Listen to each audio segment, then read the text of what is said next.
Tervetuloa taas uuden videon pariin. Tänään availlaan kaikki postipaketteja, mitä meikäläinen taas tässä eräs kaunis päivä tilaili tuolta Kiinasta.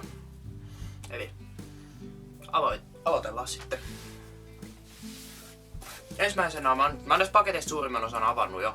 Tai näin paketeissa on ihan vaan sen takia, että nämä on tullut niin eri aikaa ja mulla ei ole riittänyt itsekuri siihen, että mä olisin ollut avaamatta niitä paketteja.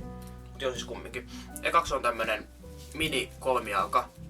Kai tää on niinku Gorilla Pod-systeemikopio periaatteessa.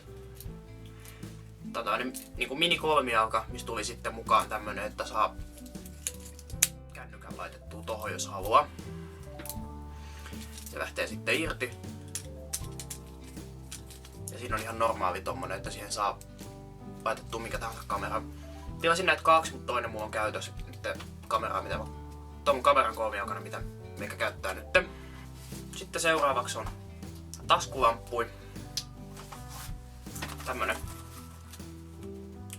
Professional Flashlight for Diving lukee tossa vaan, että vedenpitävä lamppu pitäisi olla toivottavasti.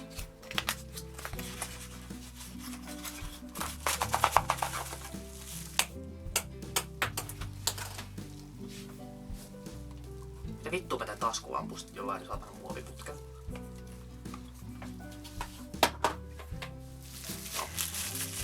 Kuplommiin pakattuna tämmönen lamppu vedenpitävä. Tää on off-kytkin. Tässä näin toinen, mihin mä laittaa jo batterit sisälle. Ja on off-kytkin tämmönen vaan tosta päälle. Ei tää ollutkaan batterit. Vitut sitten. Nyt kuitenkin tämmönen ihan hyvä lamppu. On näitä ennenkin tilattu.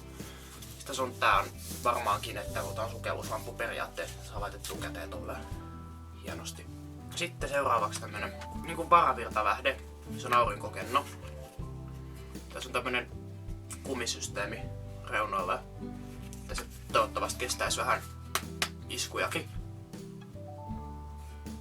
Tässä lukee, että 30 000 mAh, mutta miksi minusta tuntuu, että se on vähän bullshittia, että se ei ole oikeasti lähelläkään normaali niin USB. Ja tää vaikuttaa myös vähän vedenpitävät, koska on nämä kumisysteemit tälle suojana. Sitten olisi vähän lisää taskulamppuja, tällainen pikkuinen taskulamppu. Mä päätin, että mä tarvin taskulampun, mitä kantaa mukanani aina. Ja mä päätin, että mä en halua maksaa 5-6-70 taskulampusta, minkä mä todennäköisesti hukkaan kuitenkin. Mä saan 10 näitä siihen hintaan ylikin. Tai mä saan 20 näitä siihen hintaan ja mä hukata niitä ihan huole, koska aina hukkaan asiat. Sitä on vaan tällainen tommoinen taskulamppu. En tiedä kuinka siitä valotehossa sen enempää. Se ottaa ihan normaaleita 2 pattereita.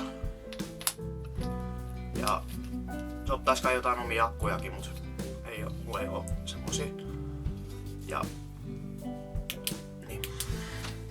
Ja siis nää taskulamput, mitkä näytin äsken, nää vedenpitävät sukelluslamput, nää siis toimii akuilla eikä pattereilla.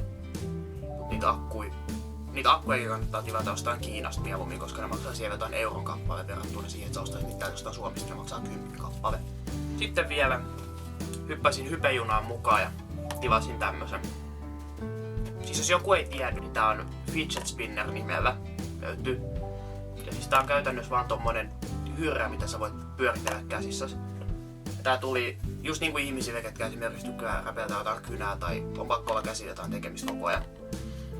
Ja siis tää tuli tämmösiä hienossa peltirasiassa ja tätä voi vaan niinku pyöritellä käsissä. Se on sen ainut tarkoitus vaan pyöritellä sitä käsissä ihmisille, jotka ei osaa olla paikalla.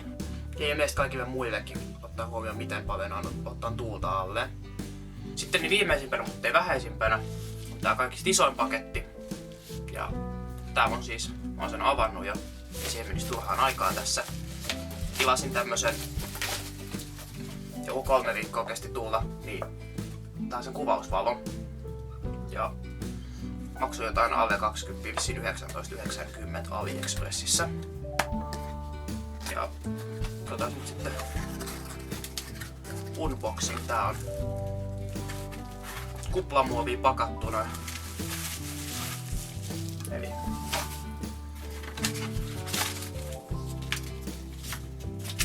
käyttöohjeet. Sitten perus micro USB latauspiuha tuli mukaan. Ja kuplamuovia.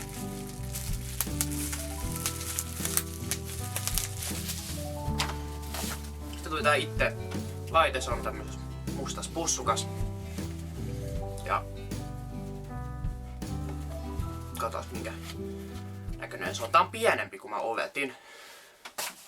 Mutta tää on tämmönen, tää on näköjään niinku akku. Oho. Magneettitoiminen, tää pystyy vaihtamaan tämmönen filtteri, joko läpinäkyvä tai sitten tämmönen keltainen filtteri. Nyt sitten akku pois muovista.